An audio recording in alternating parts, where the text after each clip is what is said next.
year with the help and the support. Yeah. जी sir, Continue. With the help of and the support of the staff members, we took this new initiative to start your classes on Google Meet or in Zoom. And I congratulate again the Department of History, Dalpat Singh ji, that who had started this new mode of teaching. So all the students, when you will become familiar with this mode, आपको बहुत मजा आएगा. मैं पुनः बधाई देता हूँ सभी स्टूडेंट्स को और आपके जो प्राध्यापक हैं दलपत सिंह जी को कि आप अपना अध्यापन कार्य शुरू करें. Thank you very much. Thank you sir. अच्छा, एक तो अभी आप पहली क्लास है आपकी, इसलिए हो सकता है आपको प्रॉपर समझ में नहीं आया हो ये जूम मोड. तो एक मेरी रिक्वेस्ट है आपसे कि आप यूट्यूब पे जाओ और उसमें सर्च कीजिए आपके how to join Zoom classes. तो उसमें आपको पूरी जो प्रोसेस है वो समझाई हुई है. तो यूट्यूब पे वीडियो को सर्च करना आप लोग, अगर आप समझ में नहीं आए तो. वैसे जो जुड़े उनको लगभग समझ में आ गया है कि किस तरह से जुड़ा जाता है. और एक और बात है कि हम कभी जूम से, कभी गूगल मीट से भी हम क्लास लेंगे. तो उसका भी लिंक आपको जब भी समय मिलेगा उस पर शेयर कर दिया जाएगा. और जो भी जुड़े अभी,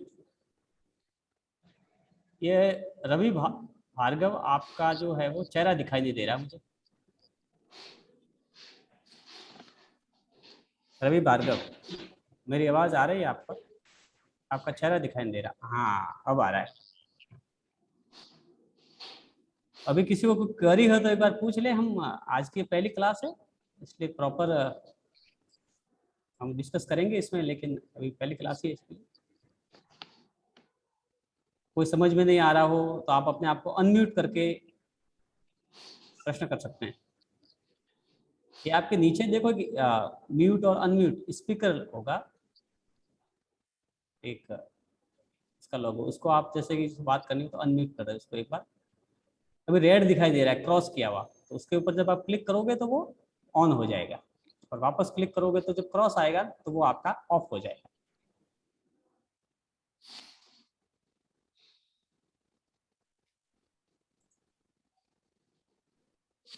रवि भार्गव तक मेरी आवाज जा रही है क्या? ये कनेक्टेड तो है लेकिन इनका चेहरा दिखाई नहीं दे रहा है. हाँ, वापस वीडियो ऑफ हो गया था आपका. खैर, जो भी जुड़े हैं आप, आपका एक बार फिर से स्वागत है एस पीजी कॉलेज के आपके हिस्ट्री की ई क्लासेस के अंदर.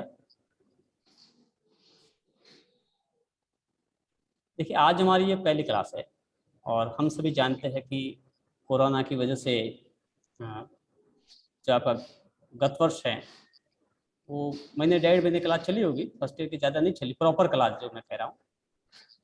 और उसके बाद में फिर से कोरोना आ गया, आपकी क्लासें बंद हो गई, एग्ज़ाम भी नहीं हुए. इस वजह से डिस्टर्बेंस चल रहा है. हालांकि सरकार ने आपको प्रमोट कर दिया है, आप सेकेंड ईयर में आ गए हो. तो सबसे पहले स्टूडेंट, आप जिन लोगों ने एडमिशन नहीं लिया हो तो आप एडमिशन ले लें और अपनी फीस वगैरह आप सबमिट कर दें, ताकि हम प्रॉपर उस ढंग से आपको जो आपकी स्टडी आगे जो अब ऑनलाइन मोड से होगी. हाँ, ऑनलाइन और ऑफलाइन, जब सरकार का वैसे आदेश है 1 सितंबर से कि ऑफलाइन मोड से भी आपकी क्लासेज लगेगी, लेकिन हम दोनों चालू रखेंगे ताकि वो स्टूडेंट जो किसी कारणवश क्लास में नहीं आ पा रहे हैं या ना आ पाएंगे, वो भी बच्चे जो है वो ऑनलाइन मोड से भी पढ़ेंगे, या कभी जैसे हम छुट्टी पे रह जाते हैं वगैरह. तो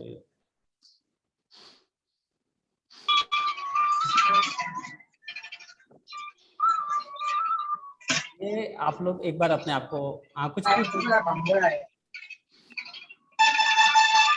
ये अनम्यूट कीजिए आप अपने आप को. स्टूडेंट अनम्यूट कर, सॉरी म्यूट कर दो आप अपने आप को. स्पीकर बंद कर दे सभी स्टूडेंट, क्योंकि आपकी जो बैकग्राउंड नॉइज है ना वो डिस्टर्ब कर रही है.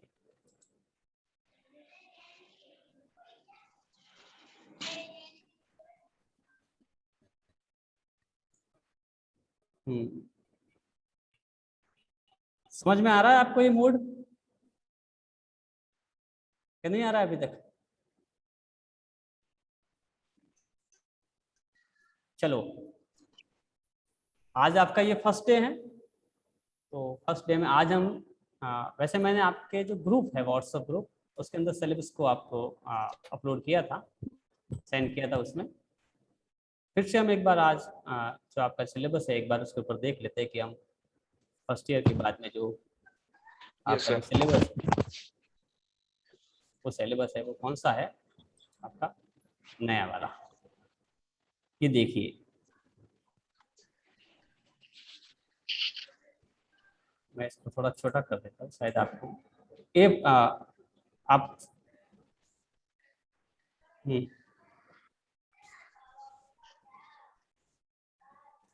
ये आपका सिलेबस है। देखिए, मैं अभी आपके जो पैटर्न चल रहा है, अभी थर्ड ईयर के जिनके एग्जाम चल रहे हैं और वो जिस पैटर्न से एग्जाम दे रहे हैं ना, तो आपका वो पैटर्न जो है वो आपके ऊपर लागू नहीं होगा। वो तो कोरोना का पैटर्न है। जो अभी थर्ड ईयर वाले जो एग्जाम दे रहे हैं या सेकेंड ईयर वाले का जो एग्जाम होगा, आपके नहीं है, मैं कह देता हूँ। आप चूंकि फर्स्ट ईयर से प्रमोट होकर के आए हो, तो आपके अभी कोई एग्जाम नहीं होंगे, आप प्रमोट हो गए, आपको तो पढ़ाई करनी है। हाँ जयस, अभी आपने ये जो आपका यहाँ देख रहे हैं आपके बी पास सेकंड का ये जो सिलेबस है आपका, इसको थोड़ा समझ ले आप। ये देखिए, पैटर्न आपको वैसे चूंकि आपके एग्जाम हुए नहीं है तो आपको पैटर्न ध्यान नहीं होगा अभी।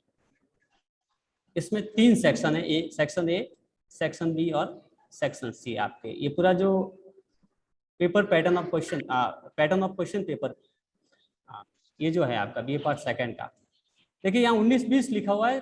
उसका कारण ये है कि विश्वविद्यालय ने अभी नया जो आपका सिलेबस है वो अपलोड नहीं किया है, तो फिलहाल यही है, इसी को आप माने। और इसमें अगर कुछ चेंज आता है इन फ्यूचर तो वो आपको टाइम पे इन्फॉर्म कर दिया जाएगा। फिलहाल आपका जो सिलेबस है, जो पाठ्यक्रम है, वो यही है सेकेंड ईयर का। जो आपका क्वेश्चन पेपर होगा, यानी एग्जाम जब आप दोगे इस सेकेंड ईयर का, तो इसका पैटर्न कैसा होगा, तो इसमें सेक्शन ए, सेक्शन बी और सेक्शन सी, ये 3 है। और इन तीनों के अंदर जैसे कि सेक्शन ए के अंदर 10 प्रश्न आएंगे आपके, ठीक है। ये देखिए आप कि सेक्शन जो ए के अंदर आपके 10 प्रश्न आएंगे और 10 के 10 आपको कंपल्सरी है, यानी एक प्रश्न आपके 2 नंबर का होगा और जिसमें आपको 30 शब्दों के अंदर उसका आंसर देना है। 30 शब्दों का आप ऐसे समझिए, हालांकि देखो इसमें जो 30 वर्ड्स दे रखे हैं, इसका मतलब ये नहीं कि आपको 30 वर्ड्स जो है गिन करके लिखने, एक लाइन में भी लिख सकते हो उसका आंसर और 2 लाइन में भी हो सकता है और 1 वर्ड में भी कई बार होता है। जैसे कोई बुक का नाम पूछ लिया या किसी बुक का राइटर का नाम पूछ लिया, तो वही लिखोगे, तो उसमें आप कितने शब्द अपनी ओर से जोड़ोगे। तो ये आपको अपना सेंस यूज करना है वैसे। तो इसमें आपके जो सेक्शन ए है, इस सेक्शन ए के अंदर आपके 10 क्वेश्चन आएंगे, 10 के 10 कंपल्सरी होंगे, 10 के 10 करना है, आपको ध्यान रखना। यानी आपके इसमें ये सेक्शन ए के अंदर कितने हैं, 10 क्वेश्चन है और एक क्वेश्चन आपके 2 नंबर का है, यानी ये सेक्शन ए है वो आपके 20 नंबर का होगा। फिर सेक्शन बी के अंदर भी आपके कितने आएंगे, 10 क्वेश्चन आएंगे, लेकिन वो 10 क्वेश्चन आपके 5 यूनिट के अंदर बटे हुए होंगे। यानी क्वेश्चन कितने आएंगे, इसमें भी 10 ही आएंगे, लेकिन उसमें 5 यूनिट आएगी, यानी एक यूनिट के अंदर आपके 2 क्वेश्चन आएंगे और उसमें से आपको जो है हर यूनिट में से एक क्वेश्चन का आपको सिलेक्ट करना है और कुल 5 प्रश्न आपको करना है। ध्यान रखें कि आपको 10 में से 5 प्रश्न करने हैं, हर यूनिट में से एक प्रश्न करते हैं। तो आपके कुल, और इसमें आपको 250 वर्ड्स में लिखना है। अब आप 250 वर्ड्स का तो ऐसे समझे, ऐसे नहीं कि वापस में आप करो कि आप गिनने लग जाओ कि आप 1 2 3 4 और ऐसे आप वहाँ वर्ड्स गिन रहे हो, गिनना नहीं है आपको। वहाँ आपको आप इसको ऐसे समझिए कि 2 पेज से 2.5 पेज। वैसे जो एक पेज है वो 100 वर्ड्स का माना जाता है, तो आप 2 पेज मान लो, 2.25 पेज, 2.5 पेज, और उसमें आपको ये उत्तर देने हैं एक प्रश्न का। ये जो एक प्रश्न होगा वो आपके 7 नंबर का होगा, ध्यान रखें। तो सेक्शन बी जो है आपका, ये होगा आपका 45 मार्क्स का, सॉरी 35 मार्क्स का। सेक्शन बी 35, एक प्रश्न 7 नंबर का, तो आपके 5 प्रश्न हो गए 35 नंबर के। सेक्शन ए आपके एक प्रश्न 2 नंबर का, 10 प्रश्न, ये 20 नंबर के। तो 20 और 35 कितने हुए? 55। अब सेक्शन सी जो है आपका, सेक्शन सी के अंदर टोटल 5 प्रश्न आएंगे, 5 क्वेश्चंस, और उसमें से आपको 3 करने हैं। आपको देखो इसमें और दोनों में, बी और सी में सिलेक्शन है आपके पास में कि आप इसमें से 10 में से 5 करने हैं, और इसमें से आपको जो 5 प्रश्न हैं उस 5 में से आपको 3 प्रश्न आपको करने हैं, और एक प्रश्न आपके 15 नंबर का होगा, ध्यान रखें। इस तरह से आपका जो सेक्शन सी होगा वो 45 मार्क्स का होगा। एक क्वेश्चन आपका 15 नंबर का, और 3 कितने हुए? 45 नंबर के। समझ गया? इस तरह से आपका जो सेक्शन ए है 20 नंबर का है, सेक्शन बी जो है वो आपके 35 नंबर का है, और सेक्शन सी जो है वो आपके 45 नंबर का है। तो इस तरह से आपके ये जो है आपका 100 जो मार्क्स का आपका पेपर होगा, 100 मार्क्स का पेपर फर्स्ट और 100 का ही सेकेंड। ध्यान रखें, फिर से आप कंफ्यूज मत होना। अभी थर्ड ईयर के जो एग्जाम चल रहे हैं उनका पेपर पैटर्न कोरोना का पेपर पैटर्न है, इसलिए वो अलग है। आप उसके भरोसे मत रहना कि सर उनको तो सेक्शन ए और बी करने, सी करने नहीं है, आपको करना है, क्योंकि अभी आपके एग्जाम बहुत लेट है। ठीक है, ये आपको समझ में आ जाता है, चूंकि आपके फर्स्ट ईयर के एग्जाम हुए नहीं है ना, इसलिए आपको समझ में नहीं आएगा। अब हम चलते हैं आपके ये third year, sorry second year का आपका जो सिलेबस है, पेपर फर्स्ट का और पेपर सेकेंड का, उसको आप थोड़ा समझ ले। देखिए बीए फर्स्ट ईयर के अंदर, ये जिसकी आवाज आ रही है आप अपने आप को म्यूट कर दो। स्टूडेंट आप अपने आप को म्यूट कर दो, आपकी बैकग्राउंड नॉइज मुझे सुनाई दे रही है, डिस्टर्बेंस कर रही है। रवि भार्गव आप म्यूट कर दो अपने आप को। हाँ, तो मैं आपको बता रहा था कि जो फर्स्ट ईयर में आपने जो पढ़ा है, फर्स्ट ईयर में हमने क्या पढ़ा है, वो पढ़ा है भारत का इतिहास प्रारंभ से लेकर के 1200 ईस्वी तक। फर्स्ट ईयर का हमारा हिस्ट्री का जो फर्स्ट पेपर था वो था भारत का इतिहास प्रारंभ से लेकर के 1200 ईस्वी तक। ठीक है, अब जो सेकेंड ईयर के अंदर आपका जो फर्स्ट पेपर है, ये ध्यान दें आप, सेकेंड ईयर के अंदर आपका जो फर्स्ट पेपर है उसका नाम है, पेपर का नाम है भारत का इतिहास 1200 ईस्वी से लेकर के 1760 ईस्वी तक। 1200 से लेकर के 1760 ईस्वी तक ये आपका सेकेंड ईयर के अंदर आपका जो है वो फर्स्ट पेपर है। अब जब आपने ये आपका जो पूरा सिलेबस है वो आपको 5 यूनिट के अंदर बटा हुआ है, unit first, unit second, unit third, unit fourth और यूनिट फिफ्थ, इकाई 1, 2, 3, 4 और 5। अब जो फर्स्ट ईयर के अंदर आपने जो भारत का इतिहास पढ़ा है प्रारंभ से लेकर के 1200 ईस्वी तक, यानी हमने प्रागैतिहासिक काल पढ़ा है जिसमें पूरा पाषाण काल, मध्य पाषाण काल, नव पाषाण काल, उसके बाद में हमने एक और ताम्र पाषाण काल को पढ़ा है, हमने लोह युगीन सभ्यता पढ़ी है। इसके अलावा उसके बाद में हमने एक हमारा टॉपिक था प्राचीन भारत के इतिहास को जानने के स्रोत, वो पढ़े हैं। उसके बाद में हमने जो सिंधु घाटी सभ्यता पढ़ी है, सिंधु घाटी सभ्यता के बाद में हमने जो है वो आपका वैदिक काल, तो पूर्व वैदिक और उत्तर वैदिक, प्री वैदिक पीरियड और लेटर वैदिक पीरियड, ये दोनों टॉपिक हमने पढ़े हैं।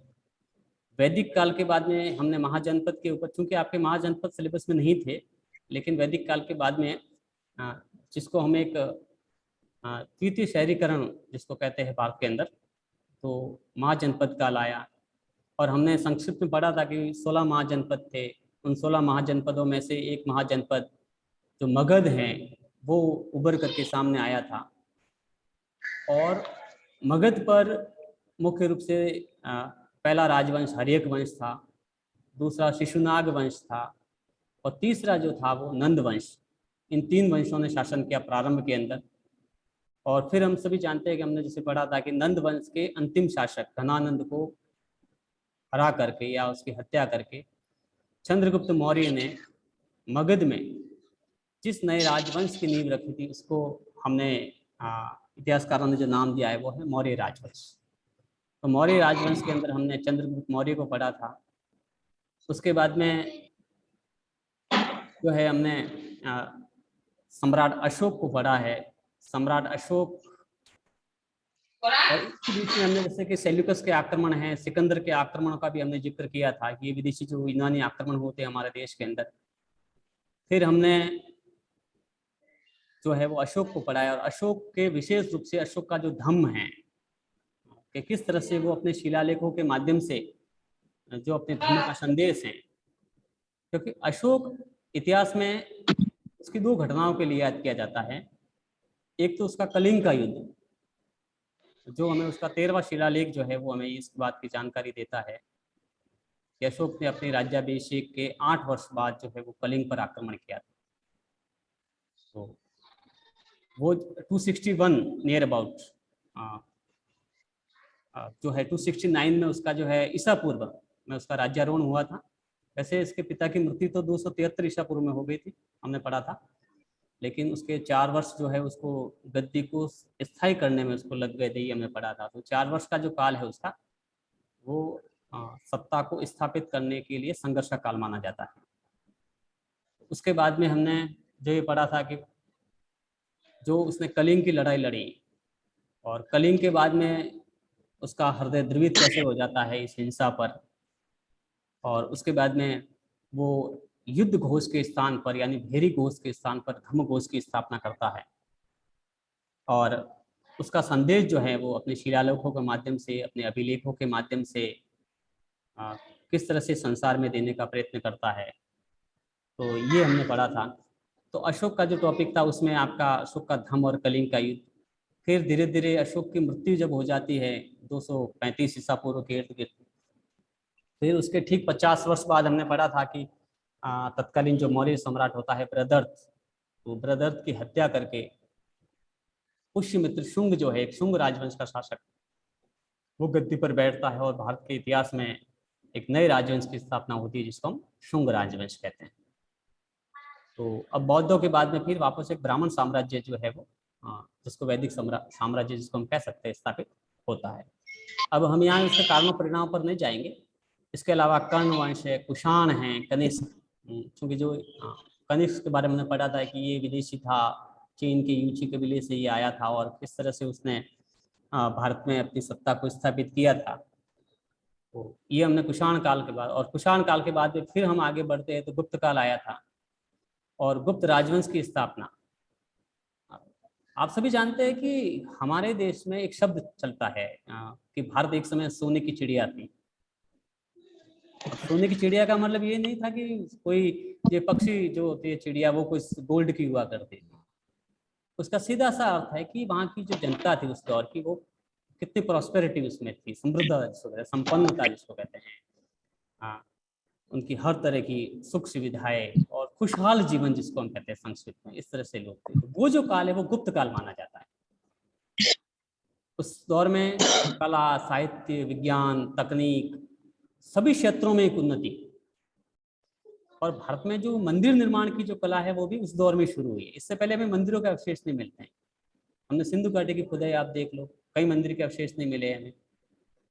तो वो जो काल था विशेष रूप से तो गुप्त काल या गुप्त साम्राज्य की भारत में स्थापना है, और मुद्राओं के मामले में उन्होंने सुधार किया है, तकनीक के मामलों में जो सुधार हुआ उस दौर के अंदर, विज्ञान के मामलों में जो तरक्की हुई है, तो ये हम देखते हैं कि पूरा गुप्त काल है। और गुप्त काल के अंदर हमने श्री गुप्त से लेकर के उसका जो हम शासक हुए हैं उसमें भले आपके चंद्रगुप्त प्रथम हो, फिर आपका भले स्कंदगुप्त हो, तो चंद्रगुप्त द्वितीय हो, समुद्रगुप्त हो, तो इन सब का, और समुद्रगुप्त को तो हम सभी जानते हैं कि उसको भारत का नेपोलियन कहा जाता है।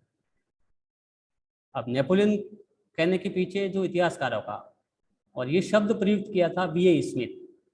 हाँ, बहुत बड़े एक इतिहासकार हुए हैं, पश्चिमी इतिहासकार है वैसे ये, BA Smith, Vincent author Smith.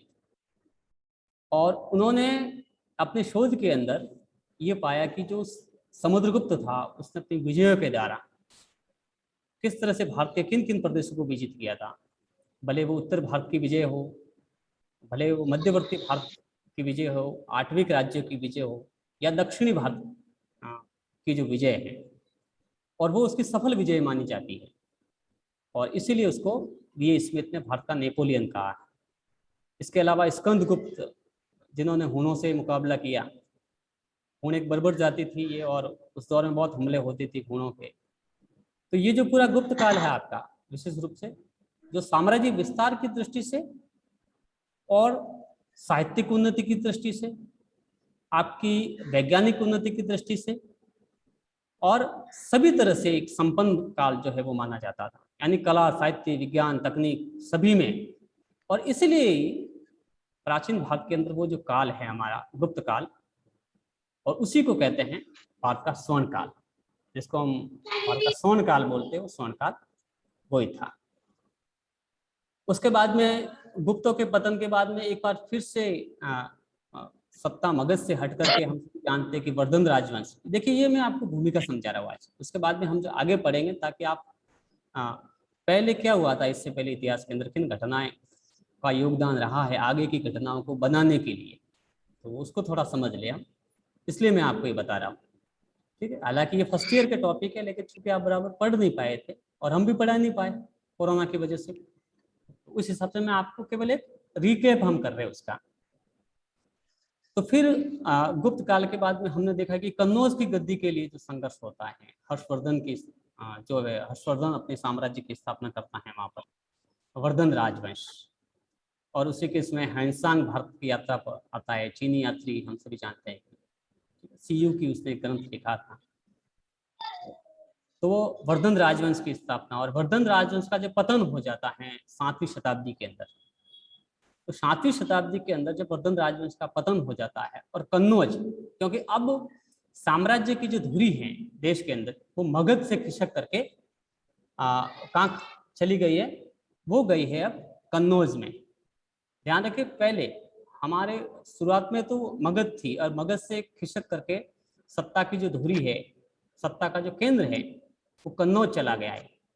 तो अब हर्षवर्धन, और विशेष रूप से हर्षवर्धन की मृत्यु के बाद में कन्नौज की गद्दी को प्राप्त करने के लिए 3 बड़े राजवंशों में संघर्ष हुआ था, और जिसको हम इतिहास में कहते हैं त्रिपक्षीय संघर्ष, त्रिराष्ट्रीय संघर्ष। और वो त्रिपक्षीय संघर्ष कौन सा था? जैसे कि उत्तर के हमारे गुर्जर प्रतिहार, और पूर्वी भारत के पाल राजवंश, और जो हमारे दक्षिण के राष्ट्रकूट, पाल, प्रतिहार और राष्ट्रकूट, इन तीनों के बीच में जो संघर्ष हुआ उसको इतिहास में त्रिपक्षीय संघर्ष कहते हैं। और अंत में गुर्जर प्रतिहार इस पर विजित होते हैं। और प्रतिहारों के बाद में यही वो दौर है जब भारत में राजपूतों की उत्पत्ति और राजपूत साम्राज्य, यानी हम पूर्व मध्यकाल हम इसको कह सकते हैं, ये पूर्व मध्यकाल वाला दौर है। तो ये पूर्व मध्यकाल जब राजपूतों का शासन फिर से आएगा, और इसी समय भारत पर हमले होंगे मुस्लिम साम्राज्य के, मुसलमानों के जो, या मुस्लिम आक्रांता जो थे उनके हमले। हमने पढ़ा था उस दौर में कि भारत पर जो पहला मुस्लिम हमला था वो था मोहम्मद बिन कासिम का 712 ईस्वी में। तो उसके बारे में, उसका कारण क्या था, फिर क्या परिणाम निकले, हम सभी जानते हैं। और 3 बड़े हमले हुए। देखो, हम मध्यकाल के नजदीक चले जा रहे हैं। ये फर्स्ट ईयर आपका एक तरह से समझ लो कंप्लीट हो रहा है, हम सेकेंड ईयर में प्रवेश करने वाले हैं। तो जो पहला 712 का जो सिंध पर जो हमला था राजा दाहिर के विरुद्ध, मोहम्मद गजनवी का, मोहम्मद बिन कासिम का, तो 712 ईस्वी का मोहम्मद बिन कासिम का सिंध पर जो हमला है वो भारत पर पहला मुस्लिम हमला माना जाता है। हालांकि वो ज़्यादा समय तक रहा नहीं, वो यहाँ से वापस चला गया, लेकिन ये फर्स्ट हमला है भारत के ऊपर कि किस तरह से उसने सिंध को जो है, सिंध को अपने अधिकार में ले लिया, अपने कब्जे में ले लिया। तो ये उस दौर की भारत की राजनीतिक स्थिति को भी बताता है कि एक इतने दूर से एक व्यक्ति आता है और भारत पर हमला करके यहाँ पर अपना शासन स्थापित करके चला जाता है, ठीक है, जजिया कर यहाँ के लोगों से वसूल करता है, वो अपनी सत्ता यहाँ पर स्थापित करता है। हालांकि जब वो वापस चला जाता है, उसके बाद में भारत पर जो और हमले हुए हैं, जिसमें एक था मोहम्मद गजनवी का हमला। हालांकि मोहम्मद गजनवी ने काफी हमले किए इस देश पर, कोई 17 कह रहा है, कोई 12 कह रहा है। इतिहास में अलग अलग उसके हमलों का जिक्र हमें मिलता है। वास्तविक हमलों की संख्या हमारे पास में नहीं है, अलग अलग किताबों में अलग अलग हमले मिलेंगे। लेकिन जिस हमले के द्वारा उसको सबसे ज्यादा ख्याति मुस्लिम जगत के अंदर, या जिस हमले के कारण वो सबसे ज्यादा, अब वो फेमस कहिए या कुछ भी कहिए, वो अपने हिसाब से कह सकता है कि वो प्रसिद्ध हुआ है, लेकिन हमारे लिए तो परिणाम अच्छे नहीं थे। वो हमला था उसका 1025, और कई किताबों में 1026 है, तो 1025 और 26 का सोमनाथ के मंदिर पर उसका जो हमला था। और उस समय जो चालुक्य वंशी शासक था भीमदेव, देखिए यहाँ एक और बात समझने वाली है कि मोहम्मद गजनवी जब सोमनाथ पर आक्रमण करता है, तो ये सोमनाथ पर आक्रमण के उस समय का वहां का जो शासक है भीमदेव, वो राजधानी छोड़ करके, अनिलवाड़ा या पाटन उस समय के चालुक्यों की राजधानी थी, तो राजधानी छोड़ के भाग जाता है। इसके अलावा सोमनाथ की जो जनता है, वो चूंकि उस दौर में जो मंदिर था वो प्राचीन हुआ था पूरा,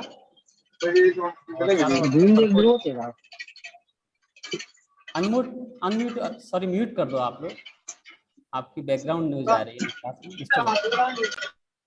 आपसे पूछा जाएगा, आपको ही होगा तो फिर बाद में डिस्कस करेंगे। फिलहाल आप एक बार अपने आप को म्यूट कर दो ताकि आपकी डिस्टर्बेंस वाली आवाज मेरे पास नहीं आए। हाँ, तो हम बात कर रहे थे कि किस तरह से सोमनाथ पर जो मोहम्मद गजनवी का जो हमला होता है और वहाँ का शासक जो है, अब देखिए शासक की जिम्मेदारी, वो लड़ा नहीं है, वो राजधानी छोड़ के भाग जाता है। वहाँ की जनता, उनको भी युद्ध से कोई मतलब नहीं है, वो किले की दीवारों पे चढ़ती है और शिव जी को याद करती है कि भगवान शिव आएंगे और हमें बचाएंगे, लेकिन लड़ कोई नहीं रहा है। मोहम्मद गजनवी अपनी सेना के साथ में वहाँ एंटर होता है और पूरे सोमनाथ को तबाह कर जाता है। अब सबसे महत्वपूर्ण बात है कि मोहम्मद गजनवी का भले वो हमला हो, ये आगे और एक और हमला जो मोहम्मद गौरी का जो हमला है, वो जो भारत पर हुआ था, इसमें इतिहासकारों के द्वारा अलग अलग मत दिए जाते हैं। और एक सबसे बड़ा मत है इसमें, जो अलग अलग विचारधारा के इतिहासकार है, इतिहास जब लिखता है व्यक्ति तो अपनी विचारधारा का प्रभाव उसके ऊपर पड़ता है। तो अलग अलग जो विचारधारा के जो इतिहासकार है, वो इतिहासकार ये बता रहे हैं, कई इतिहासकार जो अपने आप को राष्ट्रवादी कहते हैं। देखो, राष्ट्रवादी कहना और राष्ट्रवादी होना दोनों अलग अलग बातें हैं, ठीक है ना। तो वो ये कहते हैं कि ये जो हमला था वो मुस्लिम जो इस्लाम के प्रचार के लिए किए गए हमले हो सकता है, हम इसको डिनाई नहीं कर रहे हैं, हम इससे इनकार नहीं करेंगे, लेकिन उस दौर में जितने हमले हुए हैं, उन हमलों में सबसे मूल कारण हुआ था धन प्राप्ति। क्योंकि हमारे देश के अंदर जो मंदिर हैं वो हमेशा संपन्नता के प्रतीक रहे हैं, धन धान्य धन दौलत से।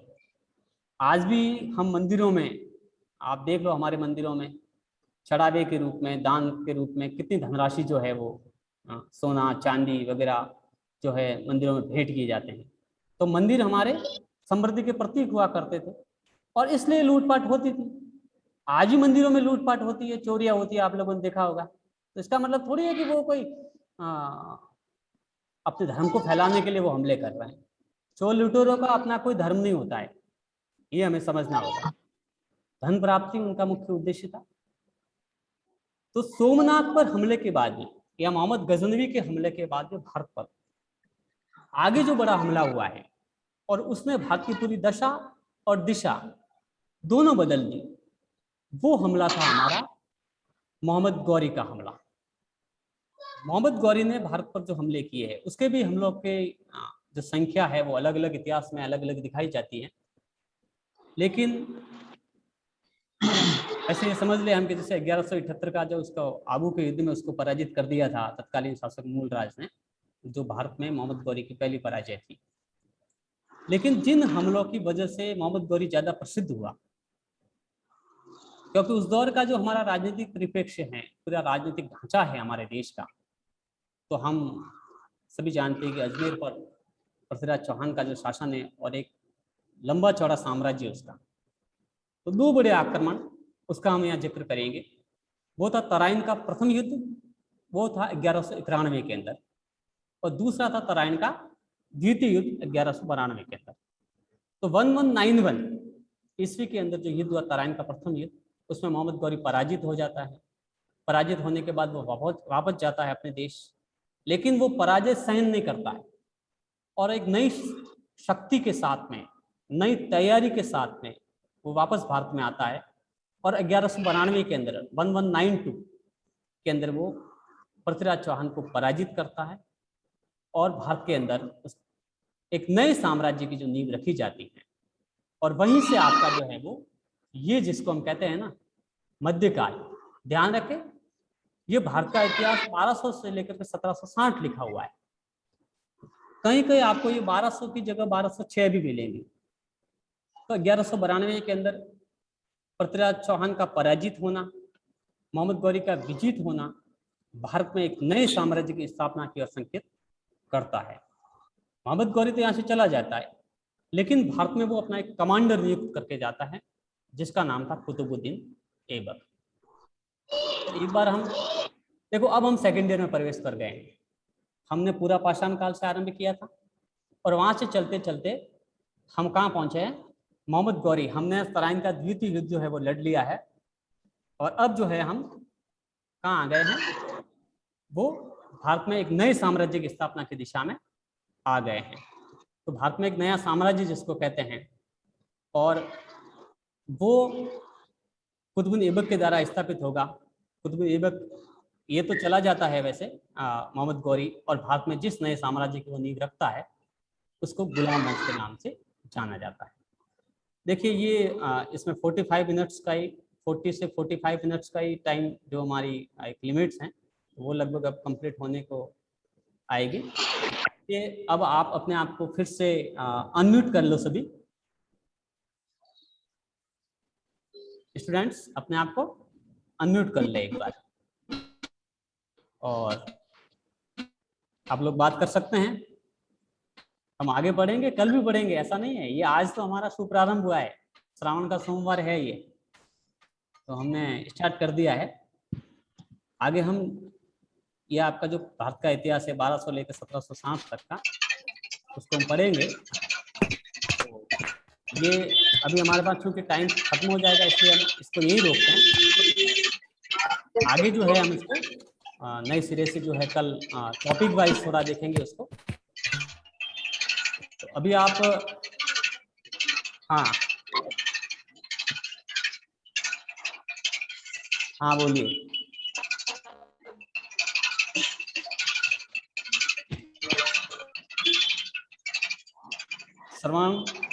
श्रवण डांगे, आपकी फोटो दिखाई नहीं दे रही है। हीराराम चौधरी, आपकी भी फोटो नहीं है भाई। हाँ श्रवण, वीडियो ऑन कर लो आप लोग सब। हीराराम चौधरी देखो, अभी आप लोग अगर आपको ये समझ में नहीं आ रहा हो जूम पे, तो आप यूट्यूब पे जाकर के सर्च कीजिए how to join online classes, Zoom के द्वारा जो ऑनलाइन क्लासेस कैसे। हाँ हर्षवर्धन,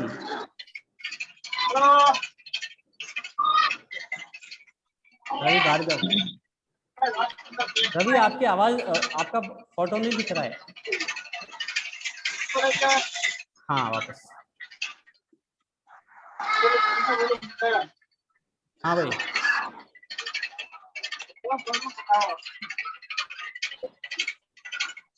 हीराराम, मेरी आवाज आ रही है? एक बार ध्यान रखें कि अभी आपकी शुरुआत में जो जब तक ऑफलाइन क्लासें आरंभ नहीं होती है, आपकी ऑनलाइन ही रहेगी क्लासें। तो हम जूम के द्वारा गूगल मीट जो भी होगा उसका लिंक आपको टाइम पे सेंड कर दिया जाएगा। तो आप ये गूगल मीट को भी जो है वो डाउनलोड कर लें प्ले स्टोर से। एक टीचमेंट ऐप आता है, हम देख रहे हैं कि सबसे ज़्यादा और हम ज़्यादा समय तक इस ऐप पर क्लास ले सकते हैं, क्योंकि इसमें तो 45 मिनट्स का ही हमारे पास में लिमिट है, इससे ज़्यादा हम ले नहीं सकते हैं।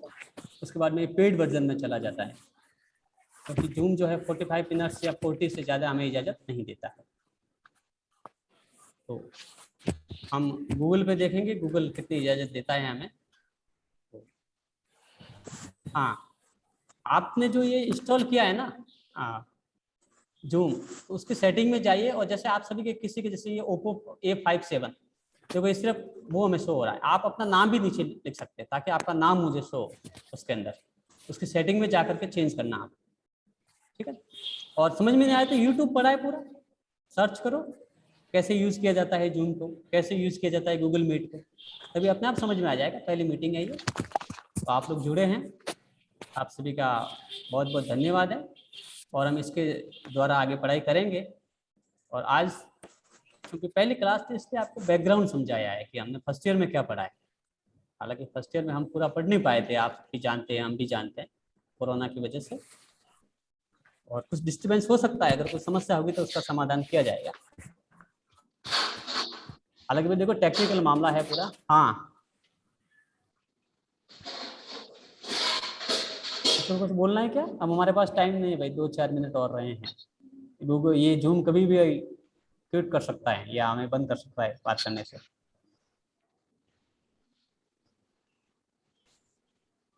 तो ये तो आपकी पहली मीटिंग थी, सर जुड़े हुए हैं हमसे, ध्यान रखना प्रिंसिपल सर भी जुड़े हुए हमारे ग्रुप में। अच्छी बात है ना, बड़ों के निर्देशन में उनके आशीर्वाद से ये यात्रा हमने आज आरंभ की है। सर मुझे सुन रहे हैं क्या?